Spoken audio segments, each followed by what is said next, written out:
What, if any, criminal or civil action should be taken with regards to aggressive panhandling?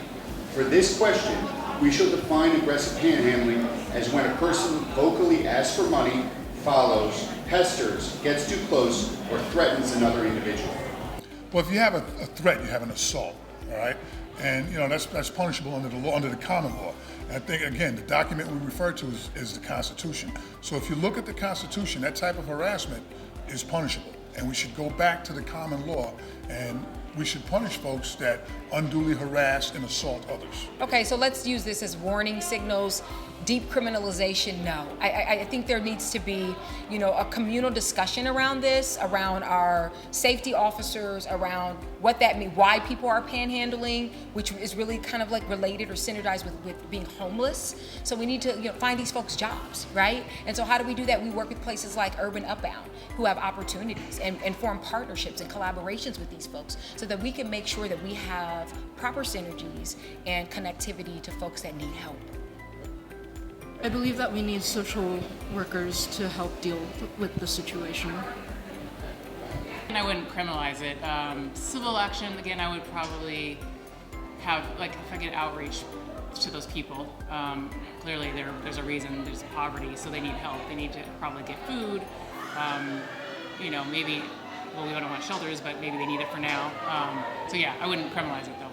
I would just give them help. So when it comes to aggressive panhandling, I do know that at that level right now, it is a misdemeanor. When it becomes that point where it is physically intimidating to another person. I do think that we definitely do need to have that public safety agency that I mentioned earlier that is stepping in, that is actually keeping people safe, because it's clear that our current system is not working. Well, with respect to any criminal actions, those would have to be addressed at the state level. The City Council doesn't have the authority to make those decisions. With respect to civil actions, I think it would be very difficult to enforce. I think the root cause of panhandling is poverty. We also know that there are a number of people who are on the streets as a result of mental illness.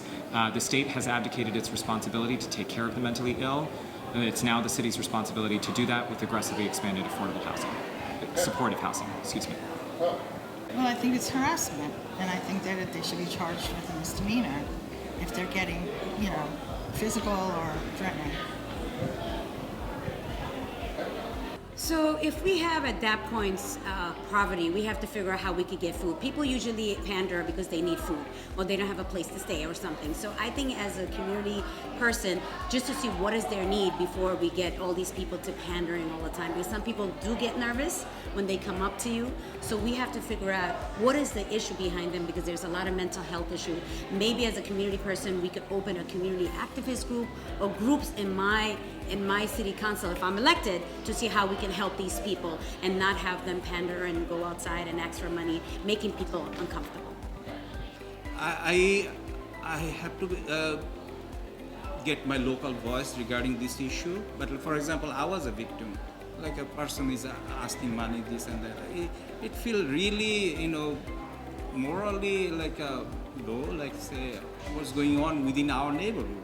And on the same time, if I allow this kind of thing happening, then the people they're gonna do it more often. So we have to direct them to social worker, so they can, instead of arresting them, taking them a different location, giving them proper services. So I think broadly speaking that we should not be criminalizing things that we don't need to criminalize. Certainly violent behavior is the one thing that is understandably and legitimately criminal, and I think some of the things you mentioned could qualify as that if they're actually threatening violence against someone. But pestering people is unfortunate. It is uncomfortable. I am raising a child in this district. I don't want to be pestered, but I don't want to see the people that are desperate and need money to get arrested and thrown into jail because they are asking people for money. I don't think criminalization is the answer.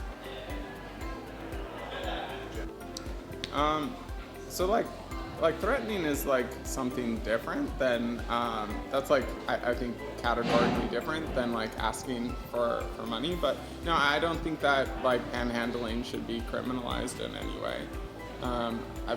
The issue is poverty. Let's tackle poverty.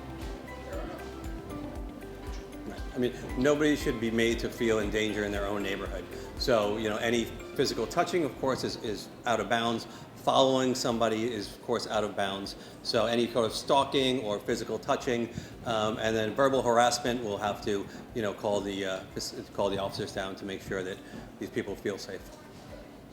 Yeah, I think public safety overall is so important. Everything is interconnected, right? With the increase of poverty, increase of homelessness, evictions, mental health issues, public defecation, like all of these things are interconnected, and we need to make sure that we invest in community services, like community-based organizations like the board. I'm on the board of 696 Build Queensbridge, as well as community capacity development, that we really have wraparound services that provide employment opportunities for formerly incarcerated men and women, that we have job training, upskilling opportunities, job recovery, as well as mental health, addiction, so forth, as we discussed, and supportive housing, so that we're really dealing with the root causes of violence, as well as panhandling of why someone goes that route.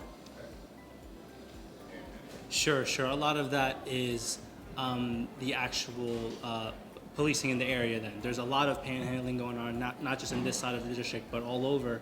And we need to work with the local precincts, here's the 108, the 114th, to make sure that especially those vulnerable in our district are not routinely attacked and targeted by anyone.